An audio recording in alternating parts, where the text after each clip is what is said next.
Hi everyone. Ganinang buntag is ah, si ate ningon ako nga mga ligo daw mi iya kong pakuyugon. Nidilin ta ko kay nakoy buhaton. But gipugos jud kong ate nga mong kuyog lagi daw ko. So mao to na nga kuyog ko. Then bisag dugyot kayo kinidap kita na nami sa middle of the among destination. Then naabot na gid mi. Then nakadto nami nanaka nami. Kini nga mong gatuan kay spring ni siya. Ang tubod ba? Tapos, mo na niladto na mi sa mga cottage. Then, nangaon din after nangaliko.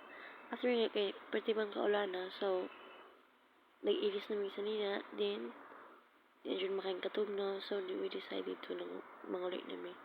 Nya, daghan ba kaming dala. Kay wala lagi na horot. Kay nabusog sa katugnaw. And then, daghan itong mga ero po diri na pita. And we enjoy it so much. And dakan kayong kuan. Dakan kayong pwedeng adtuan dito but we go to one place lang kasi tugnaw jud kayo. Then mauni ang among gituan kan Sivoy Burabod sa nakasakay na gani mi sa car and then mao na siya mo na life update life update.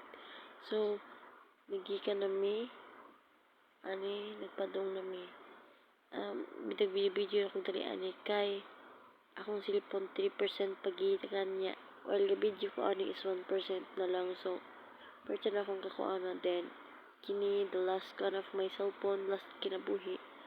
So mao na guys, mao na akong kikita po sa akong kinabuhi ro